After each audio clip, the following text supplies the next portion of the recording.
कहते हैं पूत कपूत हो सकता है, लेकिन माता कभी कुमाता नहीं हो सकती।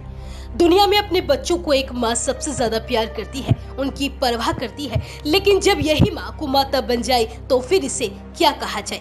एक ऐसा ही मामला उत्तर प्रदेश के कन्नौज जिले से सामने आया है, जिसे सुनकर हर कोई सन्न रह गया। एक बार तो कोई विश्वास ही नहीं कर सकता कि एक माँ अपने बच्चों के प्रति इतनी क्रूर हो सकती है। वो बच्चा जिसे उसने 9 महीने अपनी कोख में रखा, उसे जन्म दिया और वही बच्चा अपनी माँ के लिए परेशानी का सबसे बड़ा सबब बन गया। बच्चे का कसूर महज इतना था कि वो अपने दोनों पैरों के साथ साथ दिमाग से भी दिव्यांग था। उसकी बीमारी से माँ और उसका प्रेमी दोनों परेशान हो गए थे। इस परेशानी से छुटकारा पाने के लिए उन्होंने वो काम किया जो एक माँ कभी सोच नहीं सकती। माँ ने अपने प्रेमी के साथ मिलकर अपने मासूम बच्चे के गले पर पैर रखकर उसका गला घोट दिया। बच्चा तड़पता रहा, लेकिन निर्दयी माँ को अपने बच्चे पर जरा भी रहम नहीं आया।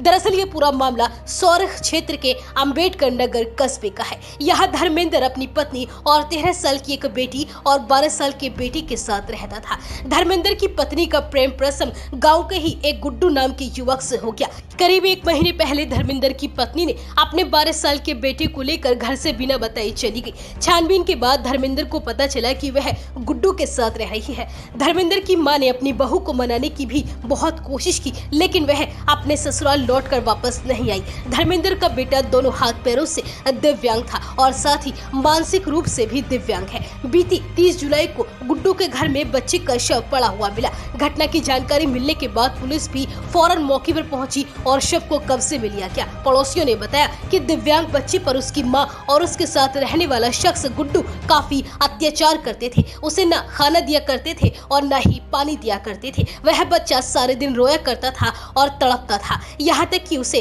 खाना भी समय पर नहीं दिया जाता था और उसके साथ बुरी तरह से मारपीट भी की जाती थी। बच्चे की मौत की सूचना मिलते ही पिता धर्मेंद्र भी मौके पर पहुंच गया और उसने अपनी पत्नी पर हत्या का आरोप लगाया, जिसके बाद पुलिस ने पत्नी और उसके प्रेमी गुड्डू को हिरासत में लिया और इस दौरान आरोपी पत्नी से पूछताछ की गई तो उसने अपनी पूरी कहानी बता दी, जिसे सुनकर पुलिस भी दंग रह गई। एसीपी ने बताया कि धर्मेंद्र की पत्नी एक युवक के साथ रह रही थी, वह अपने बच्चों को साथ ले गई थी। बच्चा दिव्यांग था, उसकी बीमारी से परेशान होकर इन दोनों ने उसकी हत्या कर दी। पुलिस ने प्रेस नोट जारी करते हुए हत्या का तरीका बताया, जिसमें लिखा है, माँ और उसके प्रेमी ने दिव्यांग बच्चे के गले के ऊपर पैर रखा और अपने पैरों से उस मासूम का गला तब तक दबाए रखा जब तक कि उस मासूम की जान नहीं चली गई। वहीं कन्नौज पुलिस अधीक्षक अमित कुमार आनंद ने इस बारे में बताया कि दोनों ने अपना जुर्म कबूल कर लिया है और फिलहाल दोनों आरोपियों को गिरफ्तार कर न्यायिक हिरासत में भेजा जा रहा है और इस मामले में आगे की कार्यवाही भी चल रही है।